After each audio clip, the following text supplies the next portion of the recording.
अस्सलाम वालेकुम। अबरार रशीद आपकी खिदमत में एक मरतबा फिर हाजिर, और आपसे वही रिक्वेस्ट कि इस वीडियो के आगाज़ पर आपने जिस कुकिंग चैनल का इश्तहार देखा, आपसे दरख्वास्त है कि इस चैनल का लिंक डिस्क्रिप्शन बॉक्स में मौजूद है, आप इसको ज़रूर सब्सक्राइब कीजिएगा। आपका बहुत बहुत शुक्रिया। दो ख़बरें हैं और दोनों की दोनों अबू ज़बी से मुतालिक हैं, और एक ख़बर तो मैं समझता हूँ अच्छी खबर है और दूसरी खबर कोई इतनी ज़्यादा अच्छी नहीं है। वो इसलिए कि अबू धाबी ने अब दोबारा अपनी ग्रीन लिस्ट को अपडेट किया है, लेकिन उसमें पाकिस्तान का नाम शामिल नहीं है।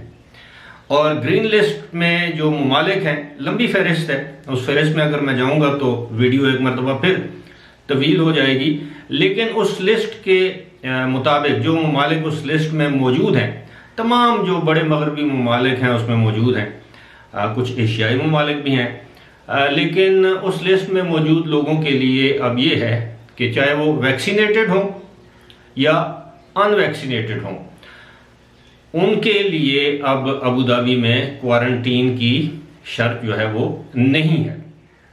यानी अब इन ग्रीन ममालिक से, ग्रीन फहरिस्त में मौजूद जो ममालिक हैं, वहाँ से आने वाले जो अफराद हैं अबू धाबी जब लैंड करेंगे तो उनकी आमद पर उनका PCR टेस्ट किया जाएगा। उसके बाद उनका जो स्टे होगा उसके छठे दिन उनको एक और PCR टेस्ट करवाना पड़ेगा। अल्लाह अल्लाह खैर सलाह। लेकिन इस दौरान अगर PCR टेस्ट पॉजिटिव आ जाता है तो फिर उनको क्वारंटीन में जाना पड़ेगा। दूसरी जानब हम देखते हैं कि लाल यानी रेड लिस्ट, जिसमें इस वक्त पाकिस्तान और इंडिया और बांग्लादेश शामिल हैं, उस लिस्ट में जो मौजूद ममालिक हैं उनके लिए अब ये पाबंदी बरकरार है क्वारंटीन की भी। PCR टेस्ट अपने मुल्क से जाने से पहले दो, यानी एक पहले 48 घंटे, दूसरा एयरपोर्ट पर रैपिड PCR टेस्ट, तीसरा अबू धाबी अराइवल पर, उसके बाद क्वारंटीन। तो ऐसी सूरत हाल में कोई पागल ही होगा जो विज़िट के लिए अबू धाबी जाएगा। इसका अल्फाज दीगर जो हमारे पंजाबी में लोग कहते हैं कि साढ़े तरफों ना ही समझो, तो ये बुनियादी तौर पर ना करने का एक पोलाइट तरीका है कि इन रेड कंट्रीज़ वाले जो लोग हैं वो अबू धाबी ना ही आए तो बेहतर है। अब दूसरी खबर भी अबू धाबी के हवाले से, वो अच्छी खबर है। अच्छी खबर ये है कि अबू धाबी की एक आला अदालत ने ये फैसला दिया है कि कैपिटल क्राइम्स या कैपिटल पनिशमेंट, यानी जिसमें जो बड़े जराइम हैं और जिसकी सज़ा उम्र कैद, 7 साल कैद, उम्र कैद या सज़ाए मौत हो सकती है, ऐसे जुराइम के कैदियों को उस वक्त तक सज़ा नहीं दी जा सकती जब तक कि उनके पास वकील की सहूलत मौजूद ना हो। मेरे दोस्तों, ये बहुत बड़ा फैसला है कि आमतौर पर हमने देखा है कि UAE में बसाव का एक शख्स है, उसके पास वकील नहीं है या वकील करने की शक्कत या इस्तात नहीं है, तो ऐसे लोगों को सजाएं सुनाई जाती रही हैं।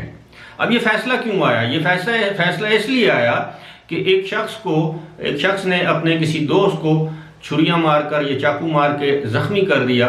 उसके बाद उसको कैद की सज़ा सुनाएगी। जब वो अपील में गया तो अपील की अदालत ने उस सज़ा को बहाल रखा। जब वो आला अदालत में गया तो वहाँ पर उसके जो वकील था, जो उस वकील ने अपनी खिदमात खुद पेश की थी, खातून वकील थी, तो उन्होंने अदालत को बताया जी कि ये जो अपील कोर्ट था उसमें तो इसके पास वकील की सहूलत ही मौजूद नहीं थी।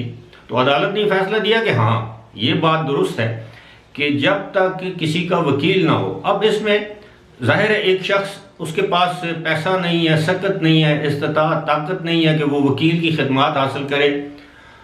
तो अदालत ने अपने फैसले में ये करार दिया है, हुकूमत को हिदायत की है कि ऐसी सूरत में स्टेट, रियासत, हुकूमत उस शख्स को वकील फराहम करेगी अपने खर्चे पर। अब इसकी मिसाल ये है कि खुदा न खास्ता कोई शख्स, उससे कोई ऐसा जुर्म सरजद हो गया है जिसकी सज़ा 3 साल, 7 साल उम्र कैद सजाए मौत, जैसे बड़े जराइम हैं, कत्ल है, डकैती है, बड़ी मिकदार में मनशियात की स्मगलिंग है, तो ज़ाहिर है ऐसे जराइम को वहाँ पर बड़ा जुर्म तस्वुर किया जाता है। पूरी दुनिया में इस तरह के जराइम को बड़ा जुर्म तस्वुर, या इक़दाम कत्ल है। तो उस सूरत में अगर आपके पास वकील की, जिस तरह मैंने बताया कि आप वकील की फ़ीस अदा नहीं कर सकते, आपके माली हालात ऐसे हैं।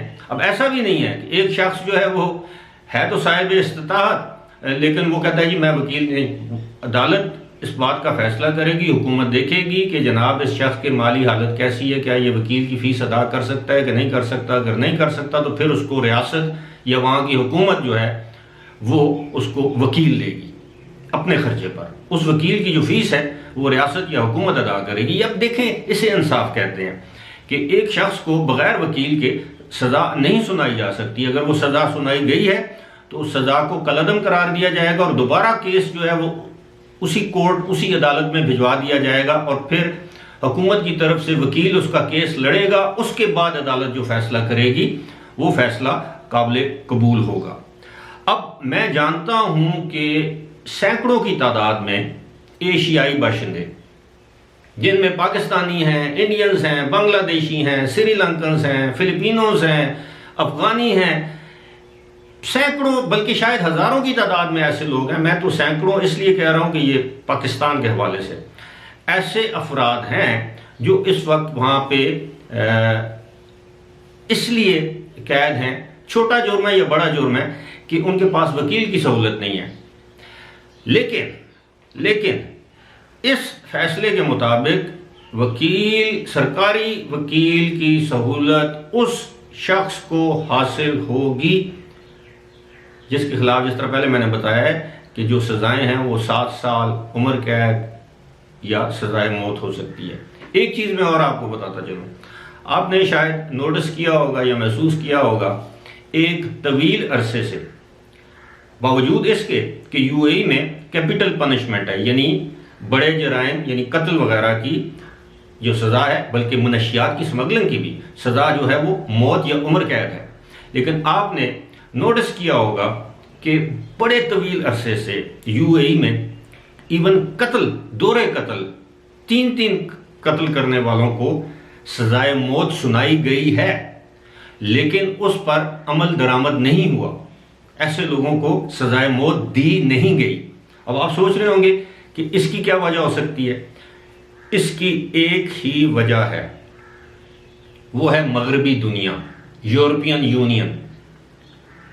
अमेरिका में तो कैपिटल पनिशमेंट है, बाज़ रियासतों में, उनकी जो 50 रियासतें हैं उनमें से बाद में सजाए मौत है, बाद में नहीं है, यानी कत्ल की सज़ा मौत है, बाद में नहीं है। लेकिन यूरोप में इस चीज़ को बड़ा ही मायूब समझा जाता है। मिसाल के तौर पर बरतानिया और यूरोपीय यूनियन के जितने मेंबर ममालिक हैं, 26, 27, 28 जितने ममालिक हैं, वो इस चीज़ को बड़ा मायूब समझते हैं और उन्हीं की ईमा पर, उन्हीं के दबाव पर एक, इसे कहते हैं साइलेंट, आप ये कह लें कि मॉरिटोरियम कह लें, जो एक खामोश रुकावट, एक तवील अरसे से पाकिस्तान में भी कत्ल के जो मुजरिम हैं उनको सजाए मौत सुनाई गई है, लेकिन सजाए मौत पर अमल दरामद नहीं हुआ, फांसी नहीं दी जाती, सवाए उन लोगों के जो कि दहशतगर्दी में मुलविस थे, पाकिस्तानी अफवाज पर जिन्होंने हमले किए, दहशतगर्दों को सजाए मौत सुनाई गई है, उनको फांसियां दी जा रही हैं। लेकिन गुज़श्ता 8 बरस से, शायद इससे भी ज़्यादा, 13 बरस से पाकिस्तान में सजाए मौत के आम कैदी को फांसी नहीं दी गई। पीपल्स पार्टी के दौर में तो ज़ाहिर है उनकी ये पॉलिसी है कि वो फांसी की सज़ा पर अमल दरामद नहीं करवाते, लेकिन नवाज शरीफ के दौर में भी सिर्फ उन लोगों को फांसी दी गई जो कि फ़ौज पर हमले में मुलविस थे, दहशतगर्द थे, उनको दहशतगर्दी की अदालत ने या मिलिट्री कोर्ट्स ने, यानी फौजी अदालतों ने सजाए मौत सुनाई, उनको सजाए मौत दी गई। लेकिन वैसे किसी शख्स को फांसी नहीं दी गई, क्योंकि आलमी सतह पर यह दबाव है, पाकिस्तान समेत दीगर ममालिक पर भी, और यही वजह है कि यूएई में भी सजाए मौत पर अमल दरामद नहीं किया जाता। फिलहाल इसी के साथ मुझे दीजिए इजाज़त। खुदा हाफ़िज़।